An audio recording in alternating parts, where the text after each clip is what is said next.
Haya mtazamaji wangu, sasa tumerudi katika the second part of the show that you're having today. Leo tunaongelea kuhusu dragon fruit. And it's very interesting na we are learning a lot.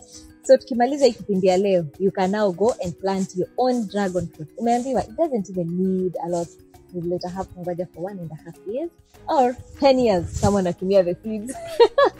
Hiyo pati ya 10 years unaona nimefika at least hapo. Alright, so today we are talking to Anthony. He is an IT engineer na pia he is a farmer.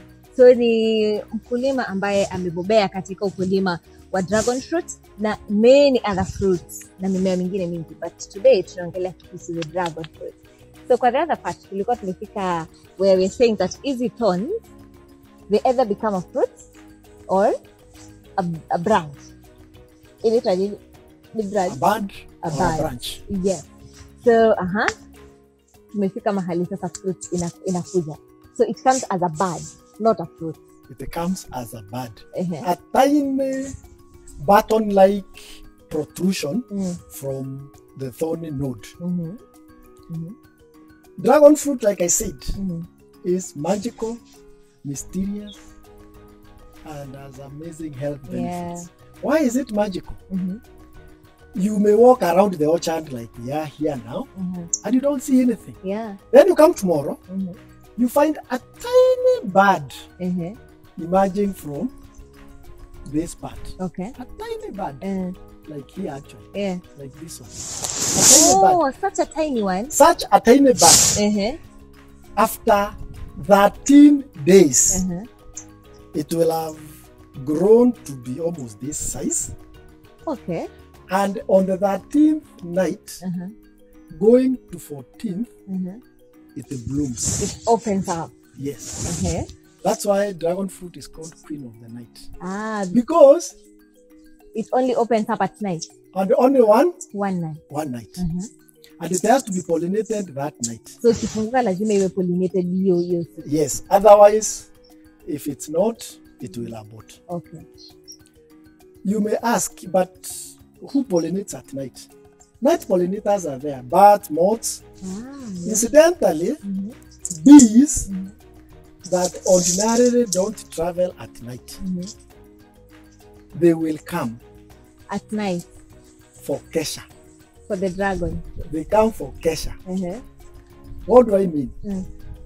At 6:15, when the bees are supposed to be retreating back, the bird is very big and has attractive scent to them, but to the human scent, it may not be as attractive, or you may not. So the bees hang around, they get intoxicated, and boom, night comes. They can't go back. At the crack of dawn, you find a swarm of bees around the flower that is now closing. Right?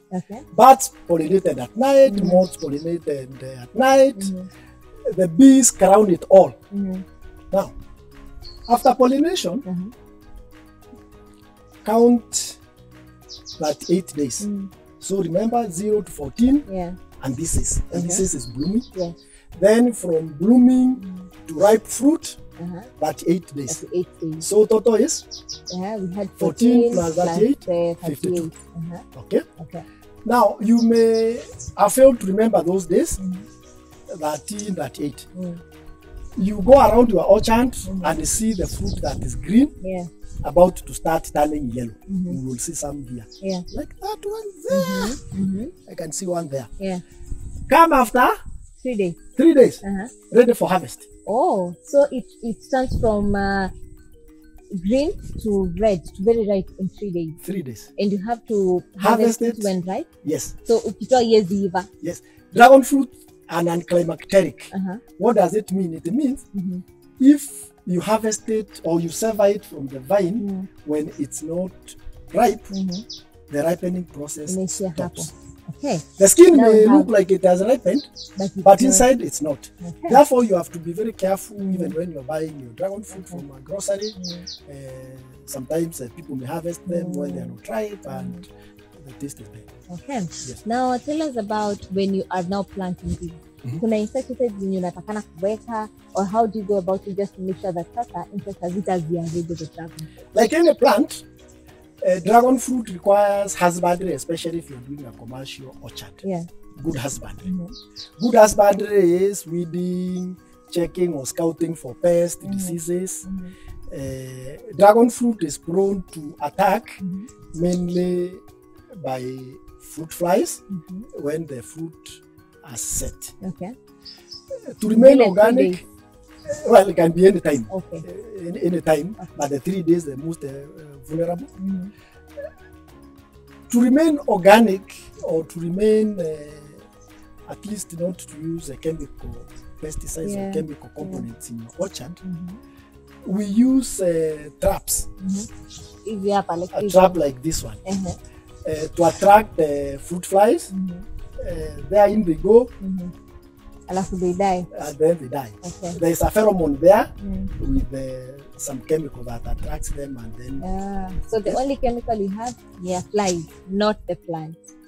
Plant, even the chemicals. The yes, you are not applying to the fruit. You are applying to attract. To only attract them. Yes. You see, plants can also get rust. Okay. Rust would look something like that. Some dots. Yeah, there. The leaf, the end of the leaf. Here. Down here. Yes. You can get spots of rust, especially like now when it has rained. There are fungal spores in the atmosphere. You may be having other crops in your neighborhood. Airborne. Okay. Usually, it's not a major issue if your plants are healthy.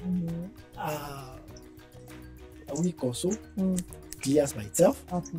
If it's so severe, you can apply organic based fungicides. Okay. And there you can go to your agrovet and utapata. Okay. But the best way is keep your orchard clean, healthy.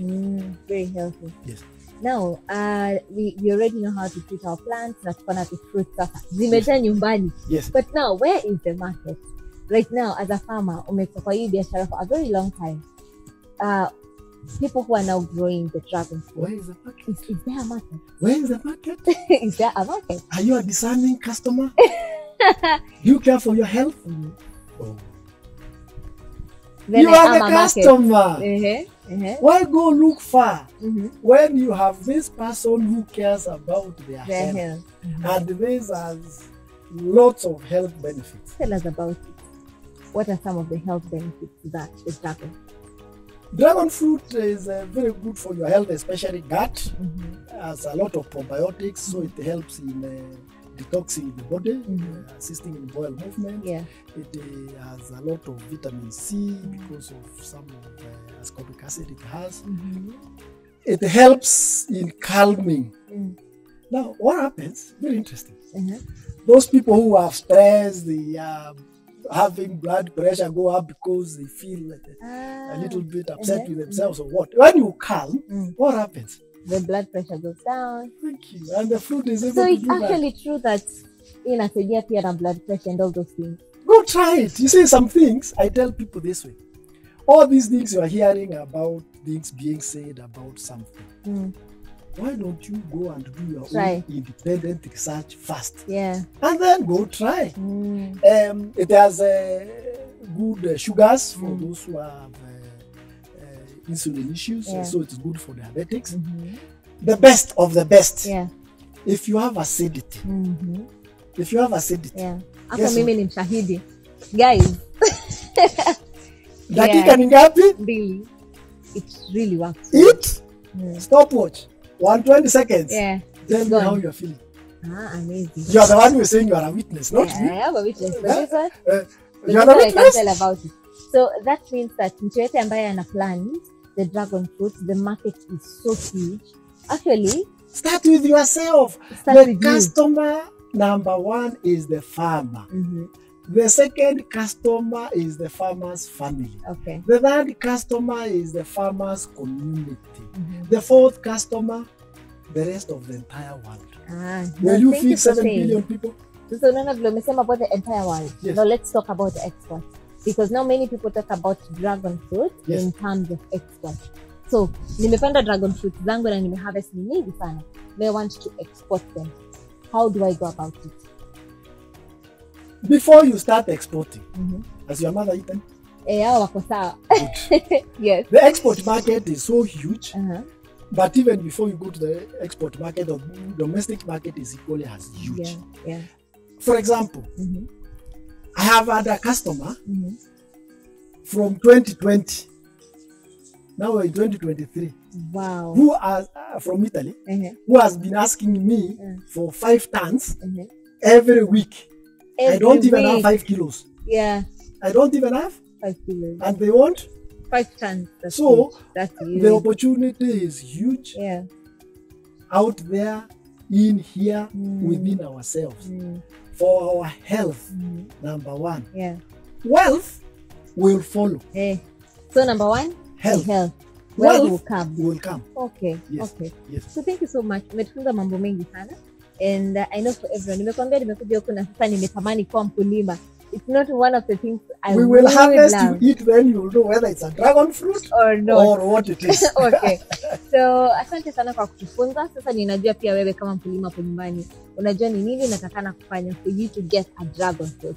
Umeambiwa the do's and the don'ts. Vile kwanza from the very first step mpaka to make sure that you can now even sell your fruits for the export. But sasa tumesema before tufike export, anzia nyumbani, anzia na wewe mwenyewe. So what would be your parting shot in terms of ukulima wa dragon fruit? Persistence, focus, determination. You'll succeed. Perfect. Sitaongezea. Leo tumekuwa na Anthony. He is a farmer wa dragon fruit among many other things. And of course, you've seen what you are supposed to do so that you can get the dragon fruit. Sasa, it's up to you. Go try and make sure. Kama utapata ripoti nzuri, kuja tu tuambie that kutoka kwa ile episode ya Anthony, nilipanda my dragon fruit na nikaweza. You can even just have 2 for your own at home because it's a very, very good fruit.